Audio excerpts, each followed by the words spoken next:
Okay, so this is the first episode of the Jus Rappin podcast. I'm Jay, aka Siblings VFX. Just a little background on who I am. I'm a photographer, creative director. I'm in the rap music scene, and I love playing video games. I love content, etc., etc., etc. I grew up in Los Angeles, entrepreneur, and I actually want to kind of explain what the word rap means since it's in the title, right? Rap just means to talk, point blank period. There's just no fancy, definition for it or anything like that. It simply means to talk. And that's essentially what we're going to be doing in this podcast, yapping away. We're going to start off with the weekly reflections. We're going to touch on certain moments, certain things that, I looked upon and I see that we can grow from, I can grow from, or we can just learn from as a learning experience. Then we're going to go into like current news. You feel me? Like Kdot dropped a new album. Yo, it's hitting the culture, something crazy, and other current events that's going on in the rap music scene. And then we gonna end it with setting our intentions for the week. We gonna either highlight one of our strong points or we gonna highlight one of our weaknesses. And we gonna use that as kind of like a pull or a guidance system for this upcoming week. So if you guys know or don't know, I just turned 22, right?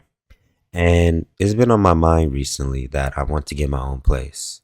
I feel like it would help my self development, it would help my growth. And you never know what may happen from getting my own place, right? But then I'm also looking at it from a realistic standpoint too. Staying at your people's place, not having to pay rent, allowing, yourself to have that room allows you to grow at least. Now, I'm not talking about, the people who are just in there, people's place, contributing to, just the energy in general. You're not putting your head down and, building or trying to get that job, you're looking for that opportunity, really dedicating yourself. Then that's a little bit different. But me, on the other hand, while I've been here, I've started building my business. I've have a brand at this point to where it covers at least my car note, my insurance and phone bill and stuff like that, right? I'm about to graduate, get my bachelor's in visual effects and film. There's just other things that, I've been putting my energy into this YouTube channel. And that's just all showing fruits. And I'd be lying if I said if I didn't have the time to do all of these different things, I would be as far as I would be in my progress, in my growth, in my business. So, realistically, taking my time has allowed me to set a foundation. I was also talking to my aunties and, all the feminine figures in my family are suggesting that, you stay and you build. You make that leap, you make that jump when you truly think you're ready for it, right? And that's a blessing. I feel like if anybody has that type of support system, don't overlook it. Don't be the type of person who has it and takes it for granted or misuse it. And what a lot of people do, abuse it. Don't abuse it. It is a blessing to have a support system. And when you're granted with that level of support, please utilize it. That goes from my young adults, people in the 20s, people in their late teens, early teens even, trying to just find themselves and align themselves with what they want in life. Just try doing that a little bit earlier and slow down. And, only pick up bills that you can cover from whatever you truly want out of life. Don't settle.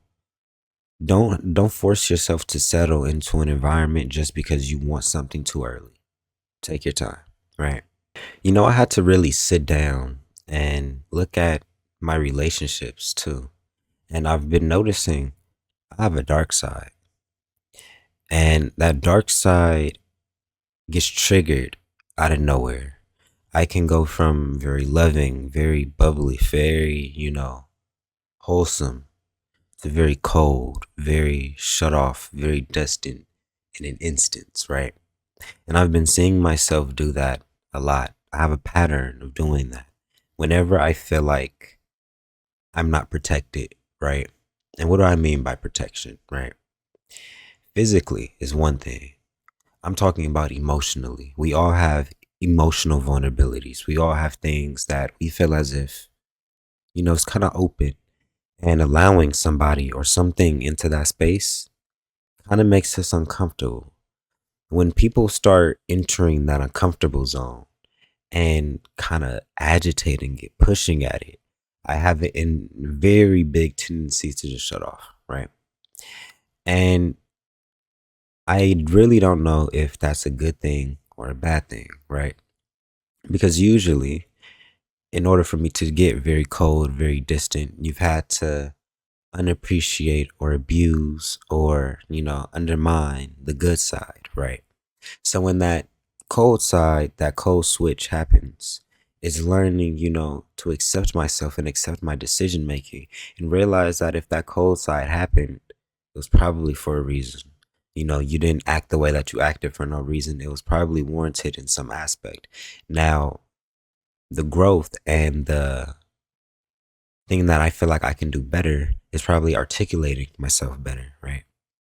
When I get into this mode of I don't feel like over explaining myself, it is what it is.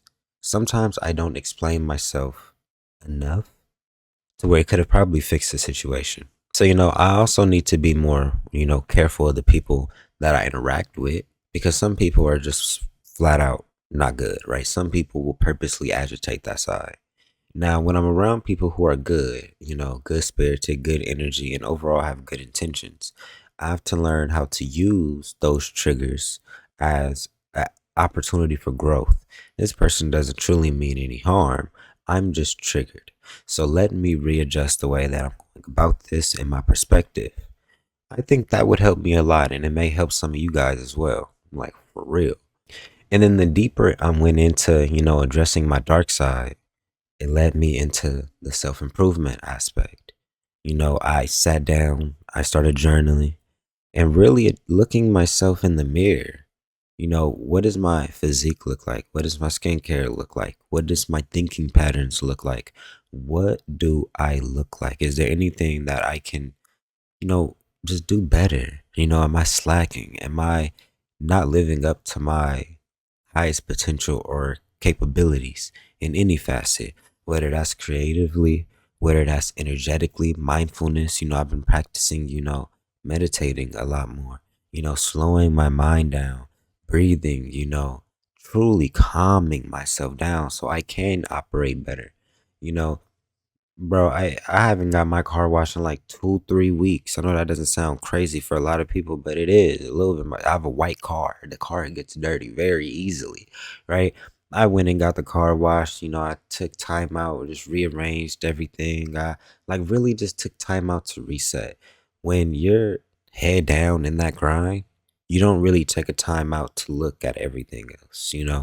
It takes you sitting down, really pausing to be like, oh, I was overlooking that, or oh, I wasn't paying as much attention to that as I should be.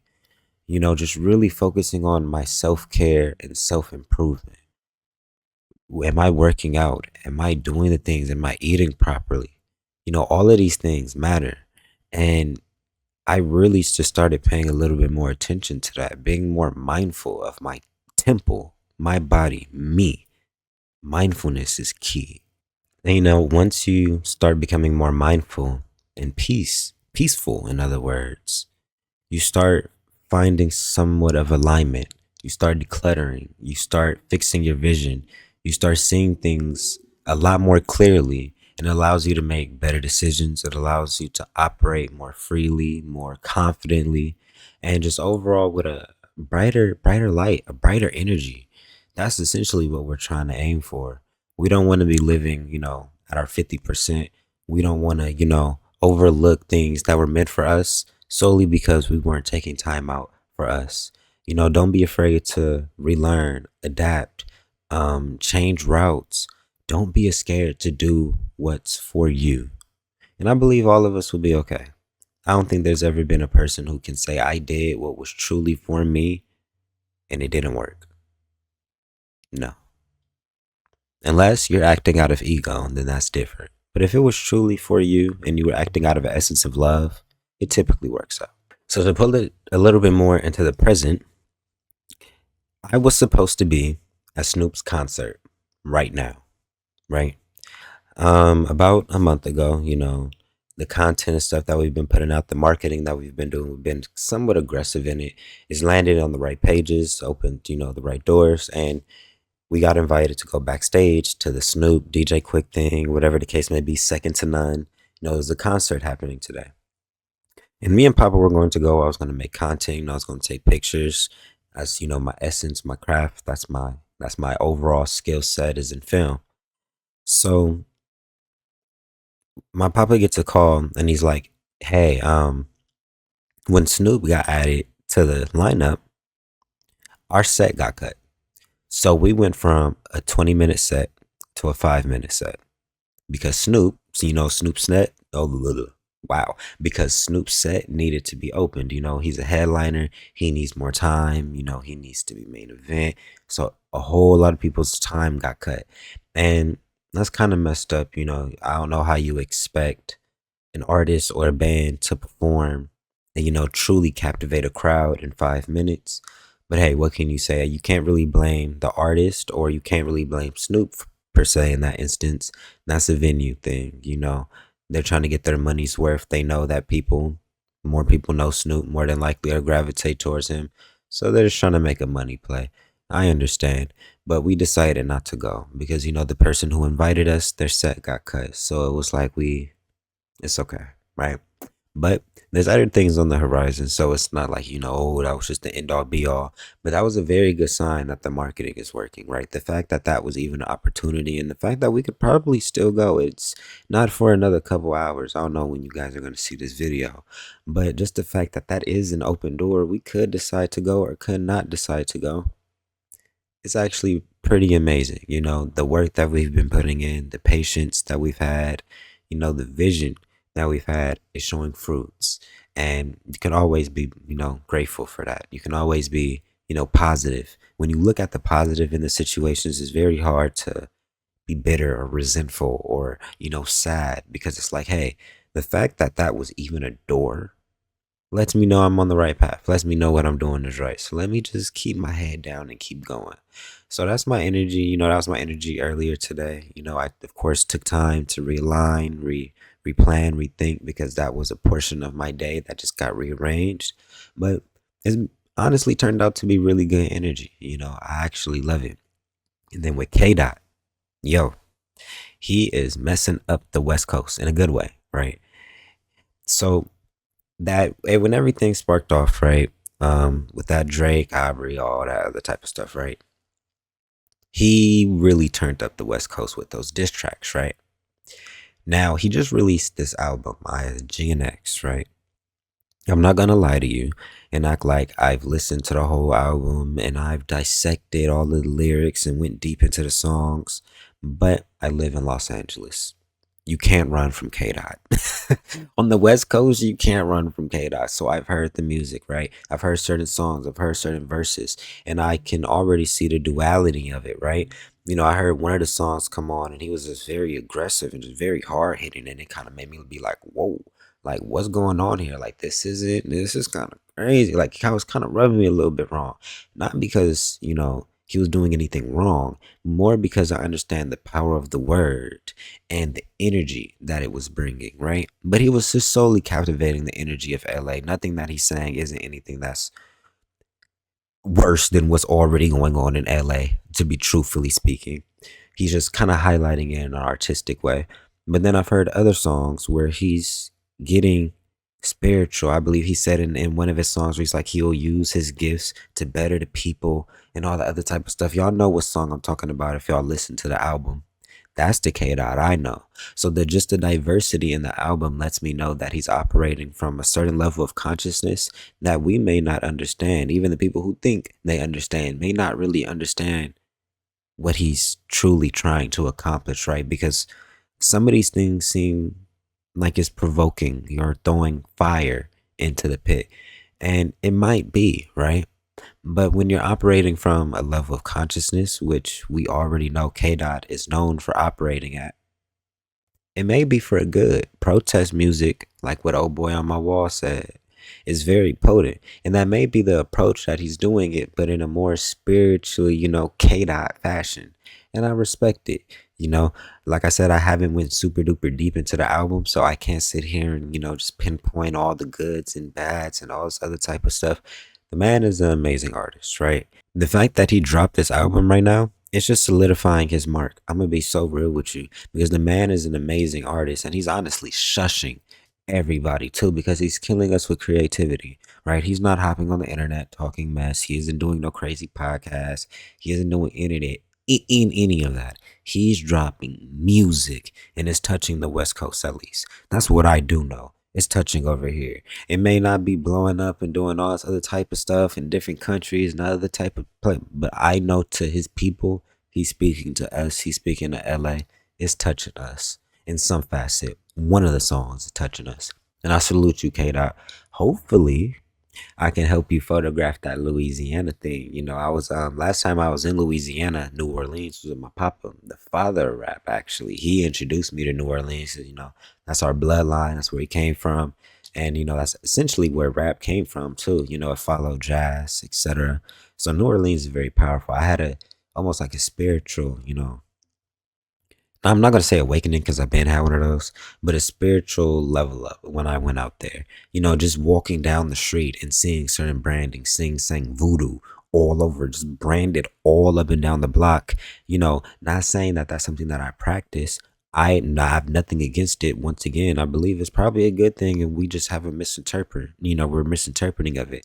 But just to be in an environment where something out of the norm, something where something would be viewed as bad or evil is actually accepted showed me that sometimes you just have to take what you believe in, take your principles, take your essence and relocate, and you may be accepted somewhere else. It was just opening my eyes to my own spirit. I may not be accepted, I may not be liked, but I may be accepted. I may be liked as well. It's the duality of it. Some people may not. Some people may fuck with it really heavy, and I'm okay with that. And it was just opening my eyes to a lot. They took me to. I don't want to mess up the name. I think it's MacArthur Park, I believe, where they had all the sleds, like some slave statues, I think, and it's just very monumental. There was this park where they were saying a whole lot of spirits, and slaves got killed there, and you can still feel the energy. I have took pictures of it. If I don't have it on my Instagram, I'm gonna put it back up. But yeah, New Orleans is cool, man. Show out for us, do your thing out there, bro. Well, I'm pretty sure we're gonna have some more news, and if I go out there and I photograph it, y'all will know.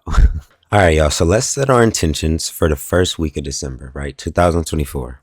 I know for me, I want to get stricter, or not stricter, but more disciplined in my routine, right?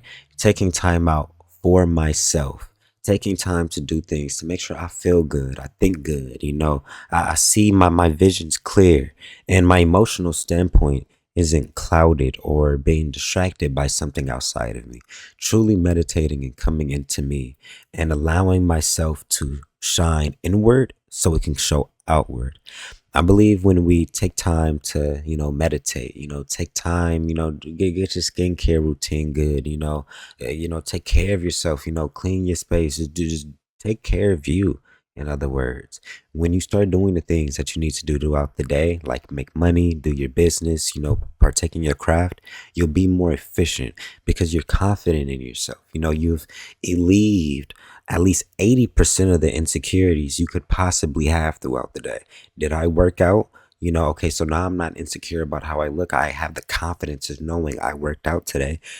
Did you take care? Did you do your skincare routine? Okay, so now you're not insecure about whether you're ashy or not. Did you go read? Did you meditate? Okay, so now you're not insecure about your day-to-day actions because you've meditated and got clear on your spiritual alignment and your path. You've took time for yourself. The moment we start taking more time to ourselves, a lot of our insecurities go out the door because it's all in here. Only about 20% of our insecurities are real insecurities, right? That is like reality. The other 80% of it is you just need to dissolve it up here. And the quicker you can do that by taking time to yourself, loving yourself, taking care of yourself, you'll be more efficient. You'll get out your head, you'll get more stuff done, and you'll do it better because you feel better, you look better, you think better, you do better. You feel me? So let's take that energy into this next week. It's been Jay, aka Siblings VFX, and I love y'all, man. Be safe.